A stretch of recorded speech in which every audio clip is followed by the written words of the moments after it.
Hey, and welcome to an episode of Podtalks. My name is Ritu Bra, and I am alongside Julia Kobryn today. Julia, how are you today? Tell me. Hi, Ritu. I'm very well. I'm a little bit hot sitting in front of a fan, but I'm so looking forward to speaking to you and discussing a few things that I think are very close to our style of coaching. Thanks Yeah. for having me. Oh, you're welcome. No, thanks for having me too. It's really nice to be able to do this with like-minded female coaches as well, because you are an absolute badass yourself. So I Oh, absolutely likewise, love that. honey. Yay. Likewise. Thank you. Julia, I just wanted to ask you, whereabouts are you based, firstly? So if you just let everyone know whereabouts you're based right Sure. now. Well, I've been based in London for the last, nearly 14 years. Oh my God, when is this time going? Yeah, so I think it's been nearly 14 years. I'm originally Polish, but London is my new home. Love that. Brilliant. I've been here my whole life personally. So I'm Which stuck in part the of island. London are you? Well, I'm not in London per se. I'm like North Surrey. So it just sounds a All bit better, around doesn't it? the suburbs. There you go. Exactly that. So anyway, like enough about the weather and all of that as well. Yeah. So we are here to talk business today, ladies. We are going to talk about nutrition and also around flexible dieting, because this is a preference. We find that it's a methodology that works really well. Again, for clients, you need to be in the right headspace. And even if you're not my client or Julia's client, and you're just somebody that listens to this episode just to get some tricks and tips and just understand a little bit more about fitness and nutrition, etc., we will be talking about that. But Julia, have you got anything that you want to start with yourself?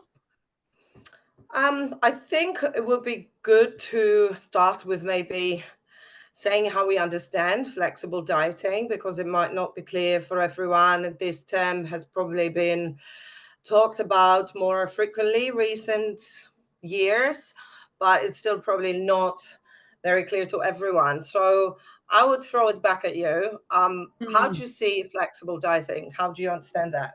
Okay, so firstly, guys, it's a nice, fancy, fun word for tracking. So whether that's tracking your calories, Yay. tracking your macros, and this probably goes back a really, really long way this term. But if it fits your macros, so I think there was a wonderful abbreviation of IFY, yada yada. YM, yeah, yeah, Yeah. So if it yeah, fits your macros, and so look, the idea is that obviously we want good, healthy, nutritious food to form the bigger part of our diet, like our nutritional intake. Yes, we want, we've all heard of that 80-20 rule. We do want to think about real food and, making sure that you've got lots of fiber and fruits and veggies and plants in there, in addition to obviously, protein, fats and carbs, etc. But I think it's making the right decisions around that. But the idea with flexible dieting is it allows you to take the same, if not similar, strategy that you might apply daily to your nutritional needs, and use them on a meal out, on a day out, on a holiday. Yeah. So wherever, yeah. basically. And I think this is where the superiority of this approach comes compared to other diets. When we think about nutrition, we need to think about three aspects like calories, macros, and micros. So all that you covered, but just kind of rephrasing it.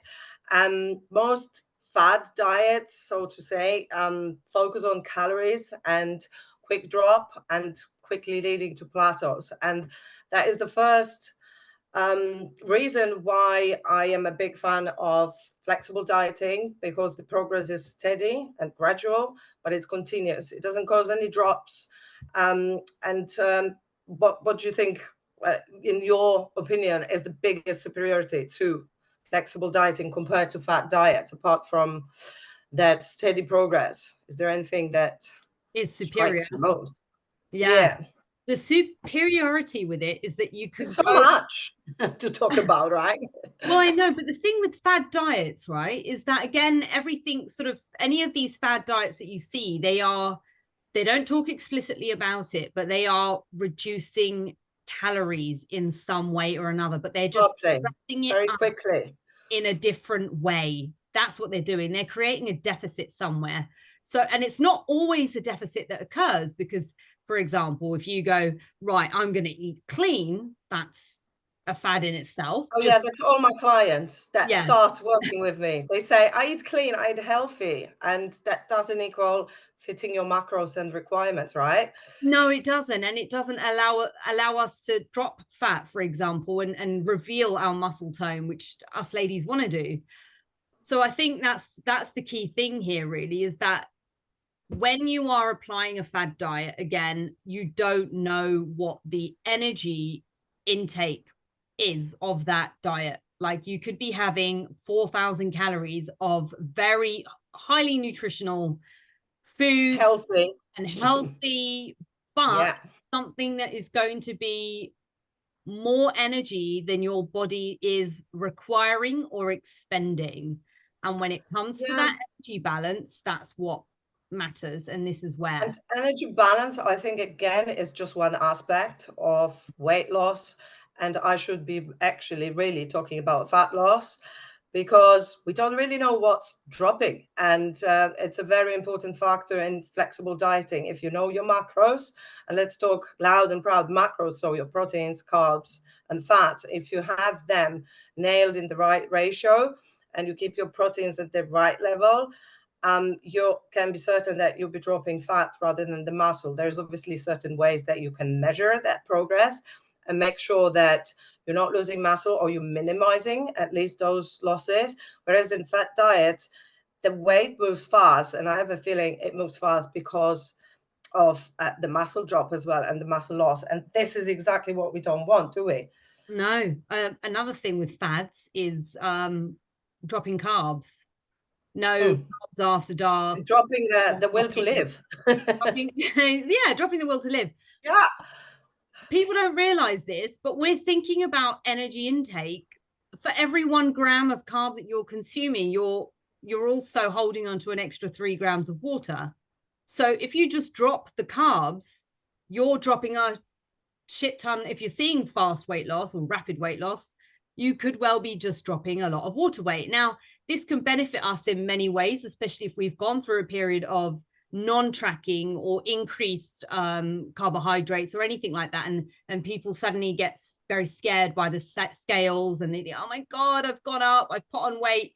It's not always weight, it's not fat mass that It's you're very rarely acquiring. weight and fat, right? Yes. And we have to think about it as it's 7,700 calories that is required to put 1 kilogram of body fat. And it's 7,700 in excess above your maintenance calories. So people coming to me after holidays and saying, oh my God, I put on 1 kilo.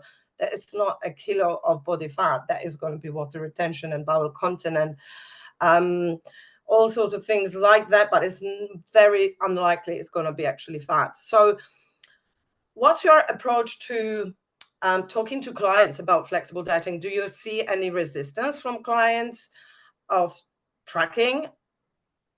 I think resistance wise, I think a lot of the time it comes from people having to educate themselves or take the time and take a step back. And I think quite often you get people, especially when they come in new to a program, they almost want to be told, well, I just want to know what foods to eat. And I just want to know, like, can you just make me a meal plan? The problem with the meal plan is that it can serve some purpose in terms of creating a picture of how a day might look for someone, but there's a lot of rigidness that's involved in that. And how do you get out of a meal plan? Like, I think there will be seasons and reasons why we might use one, but ultimately, when you think about it, it's going to create a barrier in terms of the client actually learning and taking education away from this experience that they can take lifelong, you know. And it's not to say Big that you have time. to track all the time, but it's just I think it's eye-opening, you know, and I think it's the fact that it's work. And just think about even our diet. I bet it differs greatly. I know that you're a vegetarian, are you? Do I Vegan. know it right? Yeah, almost or not? Vegan.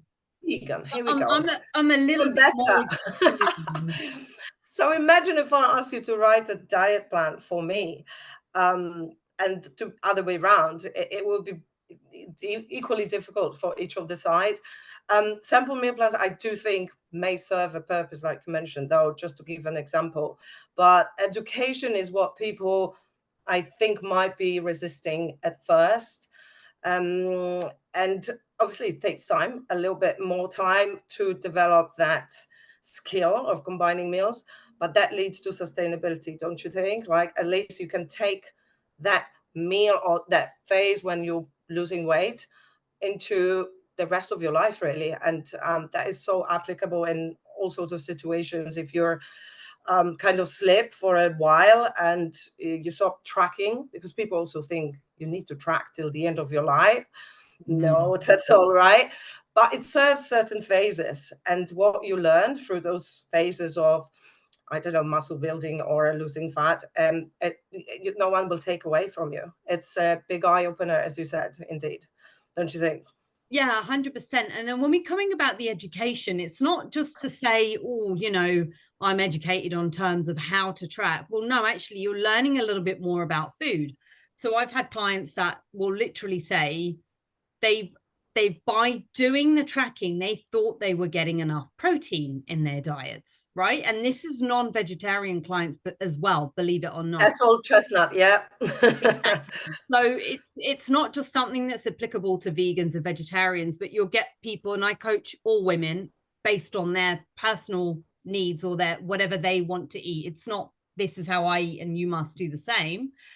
But again, it creates that education because they go, do you know what? I thought I was actually getting a decent, by having that, I thought I was doing a decent amount in protein. And then they realize, well, actually, no, it's not the case. And I think we've probably all heard this in terms of like, you know, snacking is obviously, it's a way of passing time at work. It's a way of beating boredom. It's a way of like suppressing feelings and emotions, Socializing as well, eating emotions. socializing. And When then, you talked yeah, about protein, sorry, go on. Yeah. no, you crack on. Because I was thinking, if we jump into another subject, I think we need to also mention, when it comes to protein intake, why everyone needs a certain amount of proteins, because people have this, especially women, have this tendency to believe that proteins are for bodybuilders and just to be big and muscly and masculine.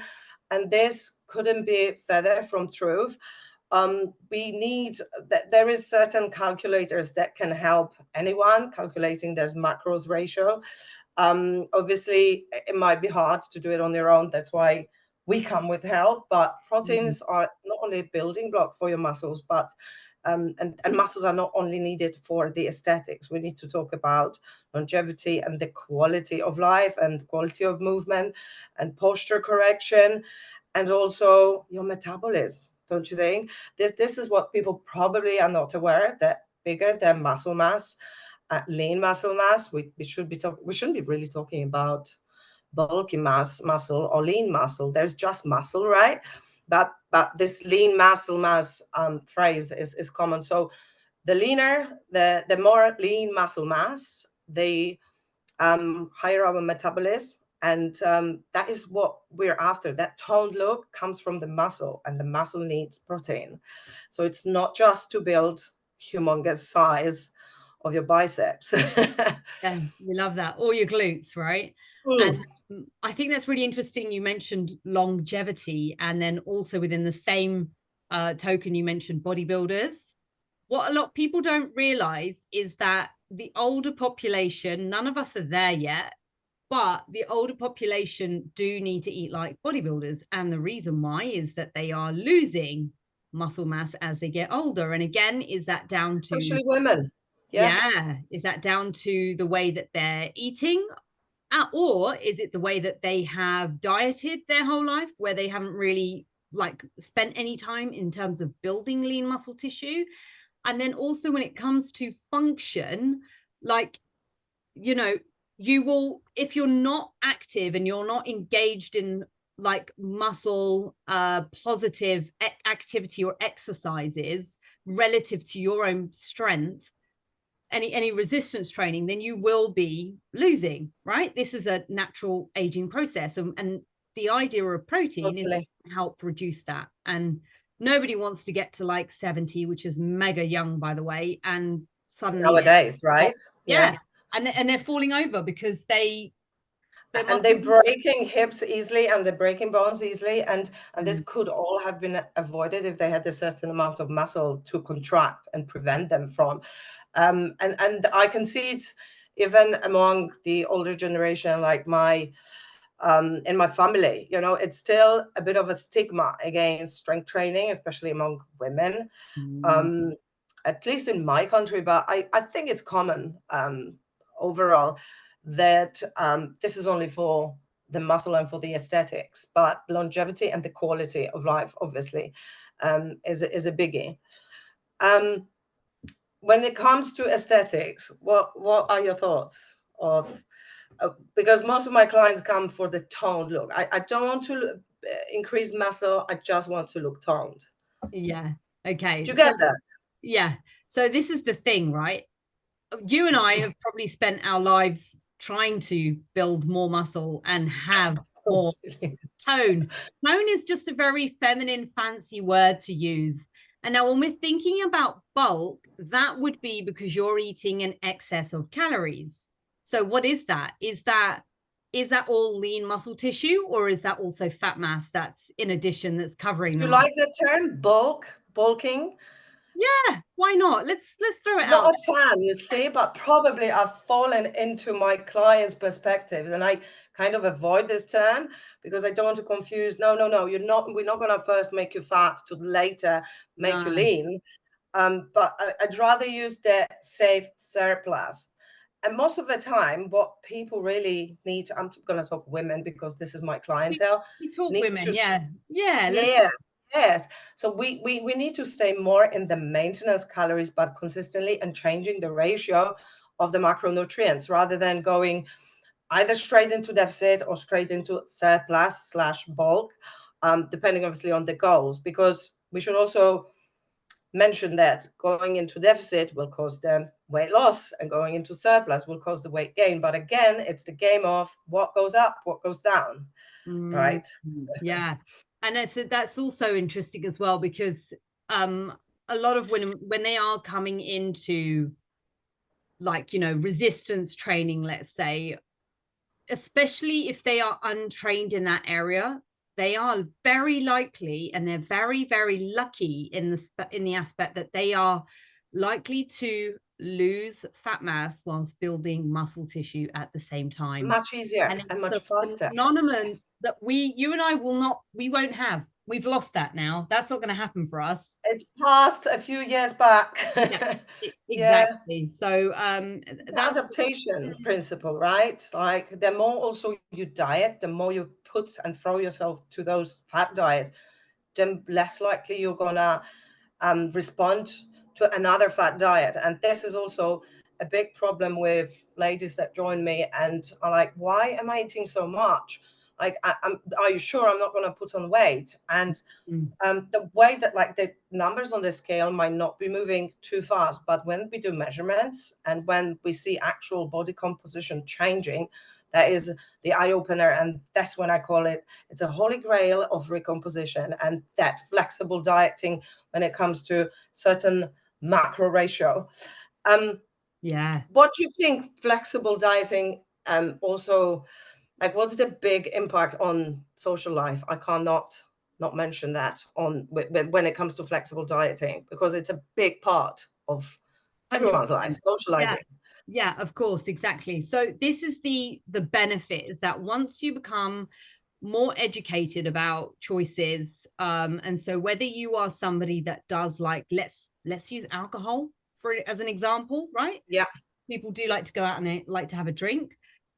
Now, if you were to just blindly go into, you've been following some sort of like bad, like let's say you're doing keto or something and you're doing that all week, and then suddenly you go, fuck it, and I'm going to just go and eat what I want at the weekend because I'm having a cheat. Just 2 days, just 2 days. That's Yeah. always. And I'm just going to have like whatever alcohol, cocktails, and all sorts of fancy concoctions. You are going to take yourself out of the deficit. Now, with flexible dieting, you can make informed decisions that, let's say your keto diet and your flexible diet are, two people, they're both doing those different diets. They could be getting the same result over the Monday to Friday. And the weekend comes, it's how one approaches it over the other. And now, if you were to think about your alcohol calories and think about doing those swaps, opting for spirits, for example, low calorie mixers or like diet sodas, things on the rocks, it will hit you better as well. You're not going to be going to need as much alcohol, let's say. You are going to be adhering to your deficit or even your like maintenance level. Even if we take it to that over the weekend, you're going to be able to manage that better than if you were to just go for the fuck it approach. And the fuck it approach also brings this guilt after doing so, and the concept of clean food and junk food or a cheat day appears. And I hate thinking about food as good or bad, and that kind of dispels that myth. That flexible dieting dispels the myth of dividing food into those two groups, because life is for living, and we all have social events, and we all want to enjoy them. And obviously, if you're in the phase of weight loss, those situations will still be coming up, and there is as much as you can control them and as much as you can avoid them. With flexible dieting, you can actually plan things in advance and chip in from your food bank or your calorie bank at certain other days if you know there is a big event coming, without feeling the guilt, without thinking today is a cheat day. It's actually the same day as any other day. I just planned it well and I managed to fit it in my macros. So that is also psychologically stronger approach from any other diets. Agreed. And I see it with my ladies a lot, that they come back after the weekends. Within the first weeks of being in my program, they still feel, oh, I fucked it up.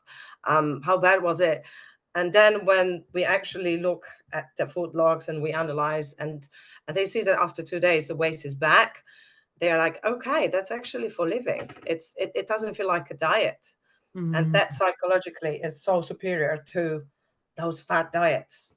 Yeah, 100%. And with flexible dieting, you can thoroughly enjoy foods that you like. So pizzas and burgers and ice cream and all sorts of manner of different foods that maybe you don't tend to do over the week. But again, as you mentioned, calorie banking, you could, again, if your demands over the course of a week, you've got a very sedentary job, you can manage a bigger deficit on certain days, for example, days that are non-training days, you can manage them better. You can actually create a pool of calories that you can stick in the bank and you can use at the weekend. So totally. Yeah. And most people have you noticed that good during the week? This is when they have some sort of routine. They are in the rhythm. They know exactly what time they get up, what time they go to work, when the lunch break is, and there is kind of no social event, or not in at least to that extent during the week. So it's easier to track and to be on point and possibly build that calorie or calorie bank than being like totally deprived the whole week and then do fuck it at the weekend. Yeah. Because during that deprivation period, which would normally be Monday to Friday, your brain would go so crazy that this is when it's all or nothing. And all or nothing serves very short time, apart from creating obviously a bad relationship with food and the whole process. And that brings us also onto things like, the heavily restriction. It's all, again, how you frame it in your mind. And I think I like the fact that you used guilt within this as well, because that those are things that often haunt people as well from doing things that they might not feel are good. And again, what happens when we're consumed by guilt? You know, starvation might occur or binge eating might occur. It might start triggering various spectrums of the extreme. You know, you're either Yes, going from also one for end to food the disorders, other. of course. So I Yeah. think that's really, really important as well. Yeah, what are your thoughts on snacking? Because I wanted to talk a little bit about snacking as well, and you know how that fits into things like, you know, the Snacking, as healthy in snacks. healthy snacks. I mean, again, I don't like labeling food this way. And when it comes to tracking, you're allowed as many meals as you need, as long as it hits the macros. And with certain restrictive diets like intermittent fasting, which can be superior for certain um, health issues, but for general public, it creates again this deprivation, and your mind is constantly wired like thinking about food. Whereas there's lots of people that love snacking, and again, as long as you plan what snacks and what calorific macro content that snack has, you can snack on whatever you want. I mean, again, it's 80-20 rule. So 80% of whole foods, healthy foods, and nutritiously dense foods, and 20% of pleasure, I call it, so that we Yeah. don't fall into, yeah, the pleasure. We don't fall into this cycle, on the other hand, that we hoard the calories for nutritiously poor foods, because it fits the macros. Yeah, there's obviously 100 calories coming from chocolate, and chicken will serve different purposes. However, if your ratio of this whole foods to pleasure is 80-20, you still can enjoy both worlds, you know? Yeah, 100%. I think that's really important that you mentioned What that did as you mean by well. snacking? Like, Snacking. So we were talking about, I think this is before we went on the protein tangent. We were talking a little bit about snacking and when you're tracking, how you create a bit more of an eye-opening experience in terms of I'm eating a bag of almonds because almonds has protein and almonds is great. And then oh, I'm that's having, where you were going. I see, I see. yeah, that's where I was going on that. And then of course, when you think about, you know, almonds, a bag of almonds, very easily, if you buy a bag of almonds from the shops, right, just a medium size, you could be looking at like Let alone 50 the chocolate calories. coated almonds. Yeah, but even not coated almonds, and it's literally like, oh, I'm eating an almond, and I'm gonna have a banana, and then I'm gonna have, And then I'm hungry in half an yeah, hour, so I'll snack again. Okay, yeah, that's where he was going. And obviously, it's an eye opener to see how much the those macronutrients. almonds have. Yeah, yeah. Because it's looking at how what the macros are of them, and almonds again, we're thinking of, you know, quite high in fats, and I don't think people also understand how, look, fats are really important for us hormonally, but I don't think they understand when it comes to the secret fats as well, and how a couple of grams here and there, and again, even when it comes to like missed Changes the cooking, game. how it will shoot and upshoot the calories. And I don't know how many people actually understand that carbs and protein are the same amount of calories. They are Yeah, equally matched. and fats are over double that. They Yeah, are over, exactly. So it's just like creating yeah. my, you know, again with the tracking and understanding as well. And you know, from a personal point of view, I feel like, and I've seen this with clients as well, that as long as you are satiated within your meal and you feel like your meal is wholesome and it's, you know, you're not sitting behind snacking because you're filling in and like dribbling in bits of food because you're starving, right? You think you're That's not fine. allowed an extra portion of rice, for example, whereas the extra portion and serving of rice or potatoes could be less calories than your bag of almonds. Yeah. And when we're talking about fat, also I've noticed the healthy breakfast consisting of eggs, avocados, smoked salmon, and it's like doubling, tripling those fats, all good sources of fats, but again combined together and in the wrong ratio for your requirements and calorie needs, and you're easily exceeding all your daily fat content in one meal, in the first meal. And where is the rest? And let's not forget the cooking methods, huh? Yes, exactly. Yes. That's what I mean by secret calories, secret fats. You know, people kind of go, well, I just kind of get the bottle of olive oil and drizzle. And it's like, well, hang on a minute. Do you know how many? And this is one of the first things I ask is, do you know how many calories are in a tablespoon of olive oil, for example? Do you know? Yeah, 14 grams times 9. Yeah. Depends Well, how big the tablespoon. but I that's do. it, exactly. But again, even still, how many people are measuring a tablespoon? And so It's 126 calories. Let's say it out loud. yeah, At least in my tablespoon. yes, yeah. Okay. I One know tablespoon of olive oil.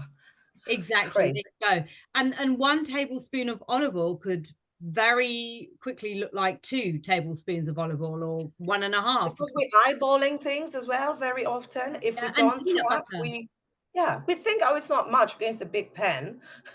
It probably is not. But again, you can mix it with water and you can take Yeah, some control again, and save 100%. possibly those fats for Other that, I don't know, egg Benedict or something. yeah. And then also again when we're thinking about eyeballing as well, and this is why like actually weighing out foods can be really good. Peanut butter is another one that I just, again, people go, well, it's peanut butter, it's healthy, and I just had a tablespoon, but again, how big's your tablespoon? And you know, Was 100, it 1 tablespoon? What yeah, was the other fat content? Yeah. and how heaps was it as well? So I think we're kind of like I think we're building the picture here for you guys listening, you know. And I think that's the thing. But again, I think there's been lots of things we've touched on. So having the ability to change days, having the ability to, you know, think of you know, thinking about the education about around what you're having. And I think Sustainability that comes with it, right? And uh, being able to understand what really your body needs, because you don't need to weigh and measure everything till the end of your life, but you will get an idea what a 30-gram carb portion is. And once your goal has been achieved, you can take it further and just remember more or less the portion sizes that you used to have while still measuring. So yeah. that sustainability is a big win. Yeah, and the databases out there are constantly growing as well with various different you know, nutritional apps and tracking methods and things. So I think, you know, we're in a place now that it serves its purpose. If it's for a short time and it's just to create a little bit of control, or you know, Awareness, yeah.